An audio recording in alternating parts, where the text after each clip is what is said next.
cramps all morning, I butterflies in my stomach. Hi, guys. It's Michelle with National Veteran Resources, and I am back for a second interview with Mr. Pineapple. um, Richard and Bonnie are in the RV again. And so I was telling him the exposure that we got on his video yesterday on Facebook, and so far over 3,000 views on the video that we did. And I told you this morning the news reporters were on their way, and I called him up and I asked him if he would be willing to be on the interview with me to showcase, a little bit about what I'm doing, and also do a second interview because so many of you so many loved our interview and your story, and so many people thanked you so much for your services. And not only are you getting local exposure and national exposure, but you're getting worldwide exposure. And I believe he deserves it. This man is a true hero, even though you don't think you are a hero. You are a true American hero. And so we just talked a little bit about your experiences, and the public really wants to hear a little more. And guys, this is raw and unedited, so I let Pineapple speak about whatever he would like to speak about.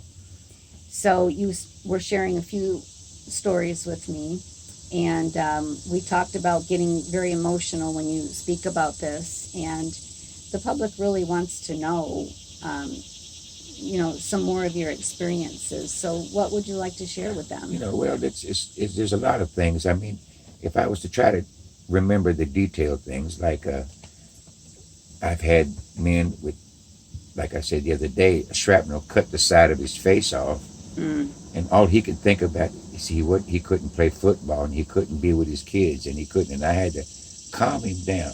I had to actually, and then I had another man, he had shrapnel across his belly, and I had to hold his guts in. And it come to the point when the corpsman came, they had to, because my hand held him and it turned into a scab, and they had to cut me off of him because the blood had turned scabby, and I was trying to keep him up and keep him together and hold him down, and these are things that I dream about. I remember me holding that man's guts inside his stomach so that he wouldn't die because it was out. And shrapnel just comes like you can be standing up 1 minute and the next second your head is gone and you don't know what happened. I mean, that show, Saving Private Ryan? I don't discredit that show, but he ain't got nothing on me. I've been through things that don't even show. He didn't even show on that movie. And I can't watch that movie because then Takes you back. It takes me back there, because then I go back even further than what you see on Saving Private Ryan. They showed a lot of gross things on that, but like I said, that movie don't have anything on what I went through. I've seen things, I've done things. I've got my friends in Vietnam, that my buddies, they watched my back, I watched their back. We was Marine. What do you call a good friend? Best friend in the world. And the friend is hard to have. But you have to know you've got a friend when you're in a war zone, and you have to depend on him to watch your back. And your brothers. The brothers, blood brothers. I mean, we're not lovers, but we've been in foxholes together that you wouldn't believe how small the hole is, that we just had to hug each other and stay right there while we was being fired upon. I mean, bullets was hitting the grass, hitting the dirt rather, and just coming on us. I mean, we're ducking, and we had to wait till we didn't see nothing. They went brrr, and then dick again. It's just one of them things that some people call me, whether people over here at church at the BFW call me Rambo, or her boss did one day. Say, "Here comes Rambo." Bonnie's cracking up over there.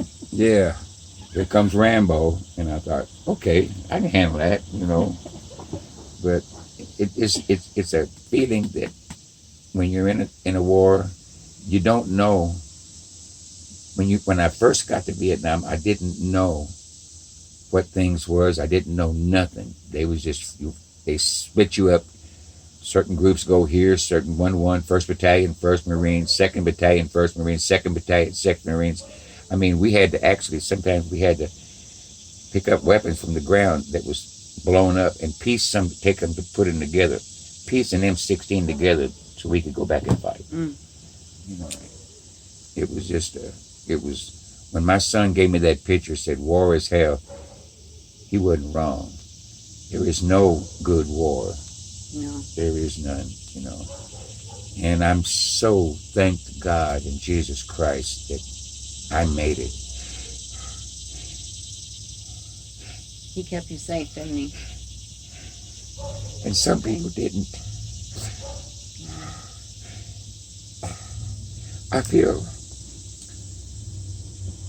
I don't know how I feel to know that I made it through something that other men didn't.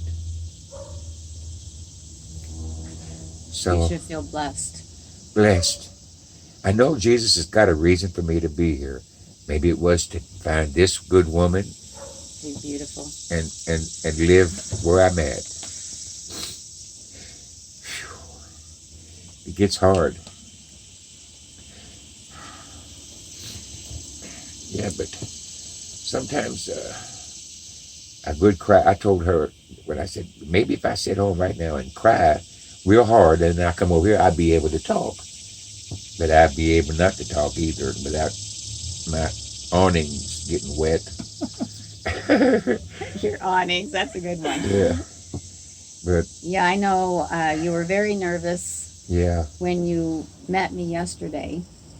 And I was nervous to ask you to do a second interview because I've never, done a second interview. Well, there's things that I could probably, if I sit home, I could remember these things. Like, I told you, grapevines, when you walk through the jungle, the grapevines come down and grab you, and they act like they're alive. They get you, and them snakes. Them vipers, them green little vipers that hang from trees, and when a soldier comes under, they drop and bite him, and it's just almost instantly you die. I mean, we've had to go through rice paddies up to our waist just to get to the other side and fight while we're getting there. I mean, nobody knows. These street gangs talk about they street gangs fights and everything. It ain't nothing like a fight in a war zone when you either live or die. You don't know how to act when you make it through, and then you turn back and look back and you see all your friends that's dead, their bodies, and then you have to go back and get them. Put them in a place where the MPs would come and get them and bring them back. And that's where we did on that tank, separating the live bodies from the dead ones, and that was, I mean. In Vietnam, when you go inside that place, it smells death in the air. And as every veteran that's been with me, that's been to Vietnam, knows when I say you smell death, and it's in the air. It's dead bodies, dead dogs, all over the place. Nobody can experience the smell of the odor in the air of gunpowder and dead. I've been told by many of the veterans that I've interviewed that certain odors will just trigger a total attack on their entire body and their senses. It's gunpowder and death, and that's what it is. And then when it gets dark in Vietnam, you can't see your hand in front of you. You can't, but you hear things, and you have to shoot. And you pray to God you don't shoot one of your own men, because that's happened accidentally, I mean, they send patrols out and they don't tell nobody that they're out there. And then when you hear noises, you don't know. You just start shooting. And then that's another story, Is that called friendly fire? Well, it wasn't friendly when I was firing it, because I meant to kill whoever was out there, and I didn't want them to shoot me. And you didn't know that they were... No, I mean, I had one Vietnamese, Viet Cong, we was in Way City, and I was in this little shack place, and I heard a noise, and I had my rifle, and I turned around, and the Viet Cong was right there in front of me. He had his rifle, and I had mine, and we both looked at each other, and I shot him, and that was my first kill. You know, and I thought, Jesus, you know, but it, like, you have to take a life to save a life, and that's hard to accept. Nobody should have to take a life to save a life. How old were you? 19 years old. 19 years old. Yeah, but I had just turned 19. I was 18, 19 years old. March 19th is my birthday, and I think it was in March or February, March. April is when I joined the Marine Corps. And they said, son, because see, what happened was me and my buddy was going to go join his bunk pals in the Army. Well, when I went to pick him up, he said, Pineapple, go on back to school. And I thought, you know, I ain't going to school. So I went to the line myself. Well, I was in the Army line, and then this Marine Corps recruiter come out. And I said, hey, can I get a suit like that? He said, sure, come on. And he got me in there, and I signed up for the Marine Corps for 6 years. And you weren't drafted. You actually signed up. Yeah, I signed up. I joined. I didn't get no blue uniform except when they took pictures of me. But, you know, they did. He said, sure, you can have one. So I didn't get it. Did you have any idea what you were in for? No. No. At 19 years old, these men and women have stars in their eyes. I mean, you had no idea what you were You see war movies all the time, and you say, well, hell, why don't he just go around this corner here and shoot this guy? Well, it's not quite like that. No. Everything is, when real life happens, you have to make a decision to save your life and your comrade. You know, but I tell you, it's just war is hell, and my son couldn't have put it in any other way. But, you know, here you go to hell just to get to heaven. You know, you have to go through hell to get to heaven. I think that's what it is. And I'm hoping that Jesus sees a place for me to be up there, because if he don't know I went through hell, nobody does. You know. You're making a huge impact by sharing your story. This is new to you, the social media stuff, but I'm sharing your story nationwide, worldwide, and you have a lot of people following you, and their hearts are with you. Oh God, that's heartbreaking just to hear that. I'm so gracious that this is happening to me, and I just wish that I could just share my history to save somebody from going, their thoughts from being depressed, you know, because they used to give me depression pills. Hell, when I come back from, when I got out of prison, I had to get out. I got out early so I could turn myself into Tenbrook Hospital to get, what do you call that? When you get I say it all the time. Yeah. Transitioning out. When you're transitioning when they're out. trying to get me acceptable back to this straight life. Society, yeah. You know, society, yeah. Well, they did that when I come out of prison. They didn't do that when I got out of Vietnam. And that's when you really needed to be, right, you know, somebody to talk to. And I had my psychiatrist, Clovis Crabtree. He said, you know something, Pineapple? You ain't nothing wrong with you. The rest of the world is sick. Oh, boy.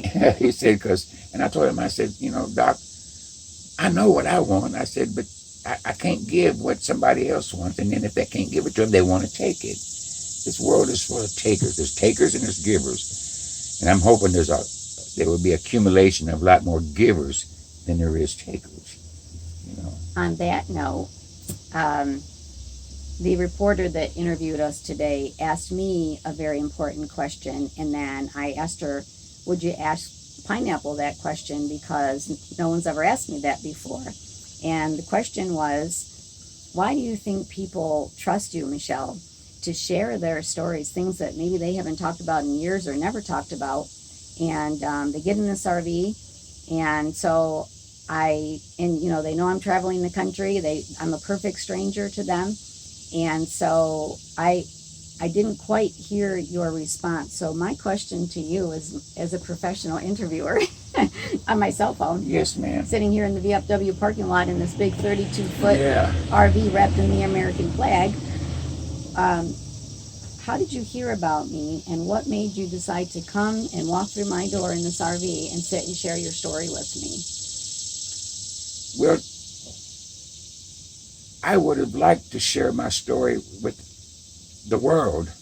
The only difference of it is I didn't know how to go about doing it. Mm-hmm. And when they told me here at the VFW post that you was going to come and you was being this wrapped up American flag RV, I thought maybe this is my opportunity to share my story where somebody could see and use what I've known or say to help people. I want to help. I'm not a destructor. I'm not a killer. I was at one time, but I'm not now. No. I mean, I was forced into the Marine Corps. They don't give you no alternatives. You just do or die. And you did what you had to do. I had to do, and I'm not saying I was always good inside Vietnam. We drank. I mean, everybody in the world that went to Vietnam knows that they drank. Mm-hmm. I think teetotalers started drinking when they went in over there, Mm-hmm. But, I wanted to share my story, and when they told me that you was coming, I wanted to see if it would work, because we was curious. Mm-hmm. We said, well, now, is this one of them things that somebody's going to start wanting to know who lives with me, what do I got in my house? They want to break into your house and steal your flat screen TV, and people breaking in cars and stealing things, so. Oh, great. And I was in the parking lot last night. Yeah, you told me about the homeless people here. And well, I told you, if you get them, if they come over here, you call me, I'll be right over here. They'll move. I guarantee that. I told Randy that you said there were homeless people that are right here next to me that come here sometimes, and the public doesn't want to hear that I'm in a parking lot with homeless people, but I felt safe. I knew you were right next door. Right. I had your number. I knew if I needed to call, I knew this Marine would come over and I'd be here before the police do. I knew that. Yes. So speaking with me, did you feel good talking to me?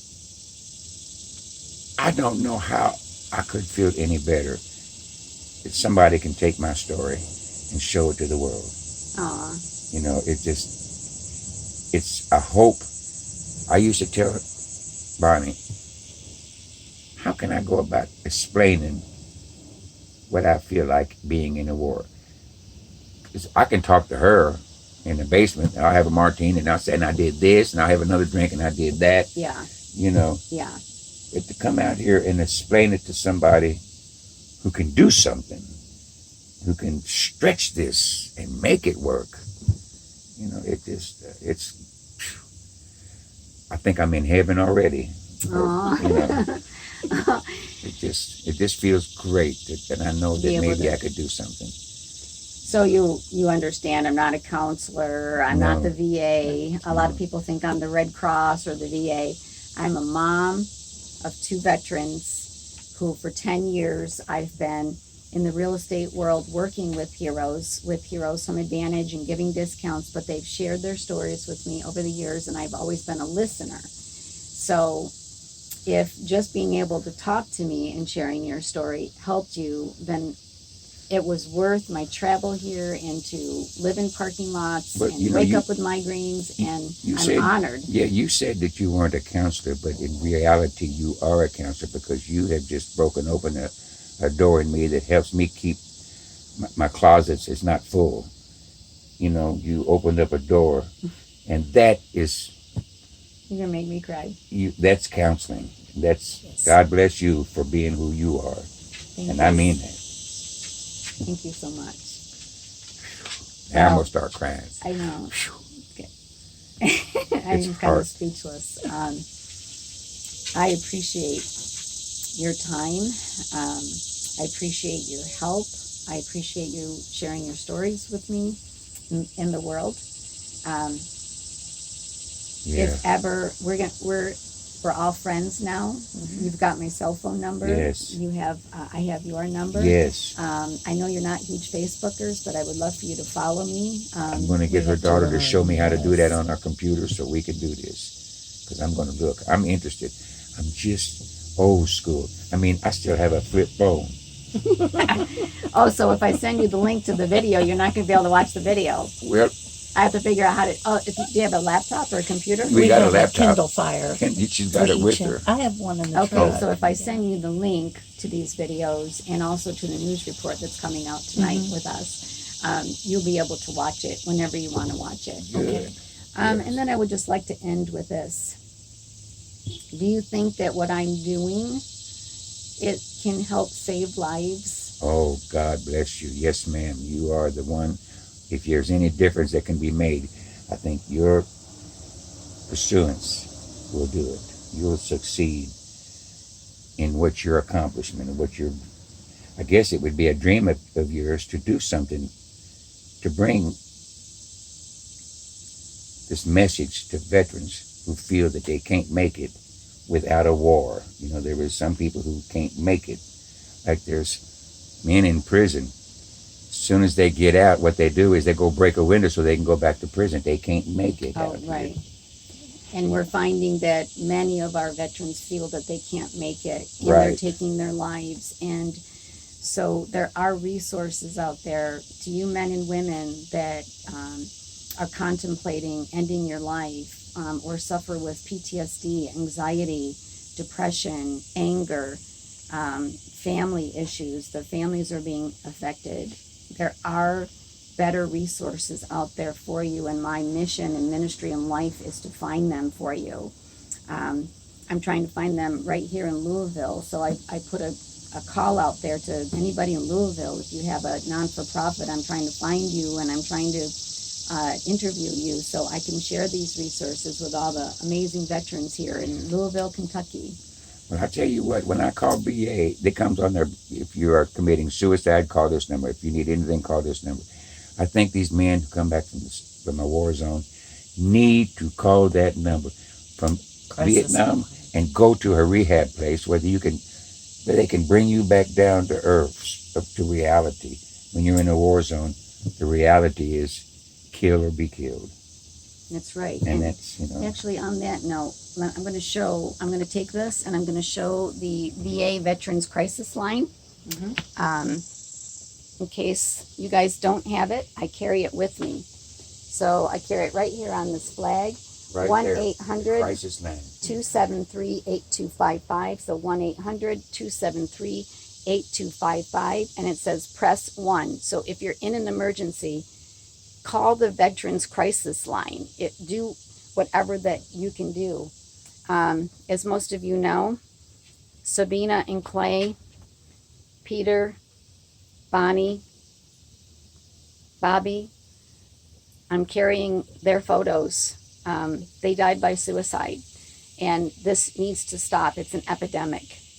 So this is my ministry and mission in life. And so we are going into 23 minutes, so we're going to end this. God bless you both. God bless you, man, for even doing your job. Marty, You're doing such an amazing thing. And like I Thank said, you. you are a counselor in your way because you're bringing comfort to me. You did that for me, and maybe because of this, we can both bring comfort to other veterans with mental problems. We can make a difference, and I'm telling everybody together, if each of us just paid a little more attention to our loved ones, yes, we can all make a difference. And I'm going to give you another hug. Is it okay, Bonnie, if I give him a hug? Oh, thank you so much. Yes, ma'am. You know, So, I really appreciate what you're doing, and God bless you. God bless you. God bless you. Oh. Thank you so much. Thank you for even having me. Oh, I love you guys. Thank Follow you. me. Thank you. All right, we're going to say goodbye. Guys, please share this video. We need to help stop the suicide. Peace.